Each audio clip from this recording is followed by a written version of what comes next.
Hello guys, I am here with my next video, that is clinical anatomy of brachial plexus. In early video I have discussed about the diagram and mnemonics to learn the brachial plexus, and today I will discuss the clinical anatomy. So if you have to write about the clinical anatomy of brachial plexus, these two are the most important clinical anatomies, which are Erb's paralysis and Klumpke's paralysis. And sometimes note also come on this injury to the nerve to serratus anterior, but it will not come like this. It will be like write a short note on winging of scapula, or it will come like write a short note on nerve of bell. So we will discuss all three, okay?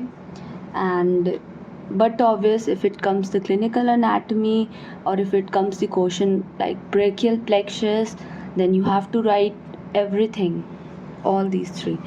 So how to learn these two paralysis, Erb's paralysis and Klumpke's paralysis? What are the points to learn this? So there are 6 points to learn Erb's and Klumpke's paralysis, and I have also made the mnemonic. It is bit funny, which is school chalo nalaiko maar padegi dher dhadam. See, first point is site of injury, second is causes of injury, nerve roots involved, muscles paralyzed, deformity in limb, and disability. Then it is a good mnemonic, or it's a bit funny. School chalo nalaiko maar padegi dher dhadam. Now let's discuss about the Erb's paralysis. So let's start with our first point, which is site of injury. What is the site of injury in Erb's paralysis? See, there are two paralysis, Erb's and Klumpke's. Erb's paralysis site of injury is upper trunk of brachial plexus, and Klumpke's paralysis site of injury is lower trunk of brachial plexus. So see, upper trunk of brachial plexus, then in which point? Erb's point. Sometime a short note also come on Erb's point. Then what is this Erb's point? In brachial plexus, you have seen that the C5 and C6 meets, then it forms the upper trunk. What we have learned? Injury to upper trunk of brachial plexus, and two nerves come from this trunk, which are suprascapular nerve and nerve to subclavius, and further it is divided into anterior and posterior divisions. So this point is known as Erb's point. See, I have made here. Roots are C5, C6, joins, then to make upper trunk. From trunk two nerves comes, which are suprascapular nerve and wait, I have not marked this, nerve to subclavius.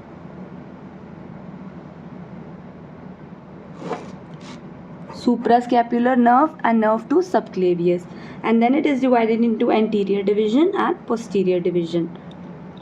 So this point is known as Erb's point, and injury to this point causes Erb's paralysis.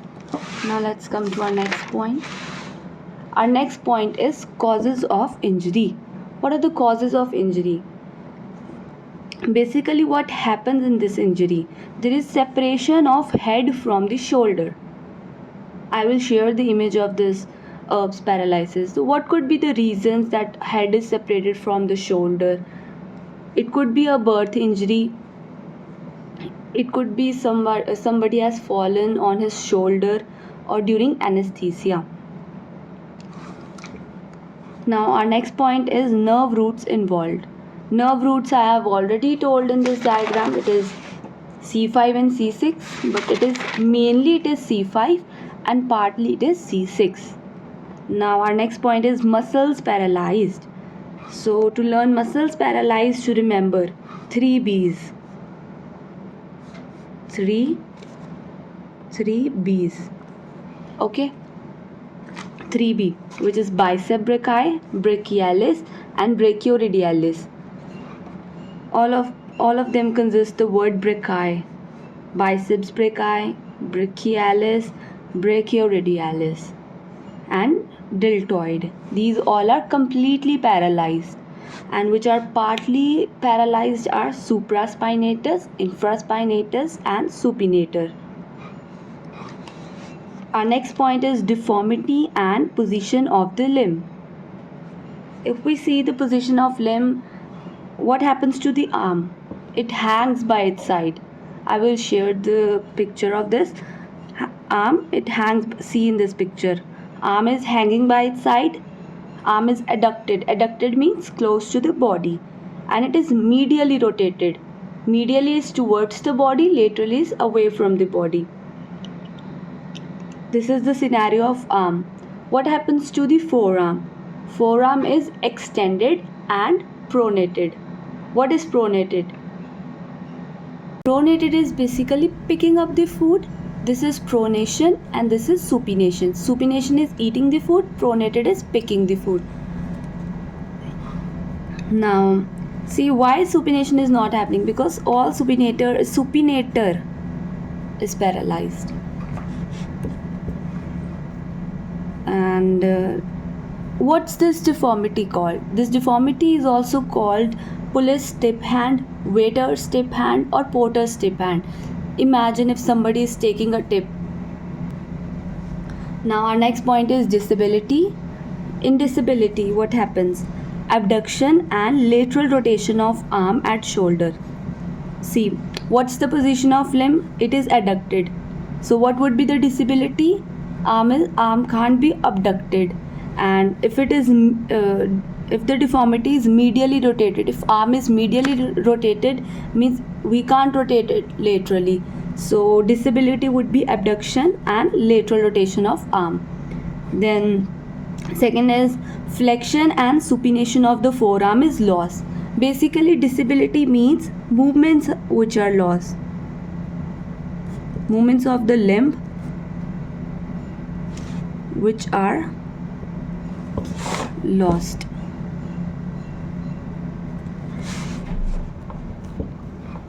If arm is adducted, means abduction is lost. If arm is medially rotated, means lateral rotation of arm is lost. And if forearm is extended, flexion is lost. If forearm is pronated, means supination of the forearm is lost. And biceps and supinator jerks are lost. Biceps and supinator jerks, I will share the video, a small clip to tell you what are these jerks.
They are mainly T1. It is lower trunk of brachial plexus, so but obvious it is mainly T1 and partly C8. What are the muscles paralyzed? As we know from lower trunk, ulnar nerve arises, so you can learn it from there. Ulnar flexors of wrist and fingers, and intrinsic muscles of hand like lumbricals, interossei, thenar, hypothenar, or are the intrinsic muscles of the hand. Now, what is the deformity and position of hand? It is complete claw hand. And what happens in complete claw hand? There is hyperextension at metacarpophalangeal joint and flexion at interphalangeal joint. These are our carpals. These are our metacarpals, and these are our phalanges. Okay. So interphalangeal joint, it is present here. Then metacarpophalangeal joint, this hole is known as metacarpophalangeal joint. So what is the disability? There is complete claw hand, as you can see in the picture, and there is cutaneous anesthesia and analgesia along ulnar border of forearm and hand. This is ulnar border. This is ulnar border of forearm and hand, and this is our towards our thumb it is radial border, and towards this it is our ulnar border. This is ulnar border. So now let's discuss our third injury or anatomy, which is injury to the nerve to serratus anterior. Nerve to serratus anterior is the long thoracic nerve. See, this is the long thoracic nerve, and its root value is C5 to C7. See, in brachial plexus, this nerve C5, C6 and C7, this nerve which is going, it is long thoracic nerve.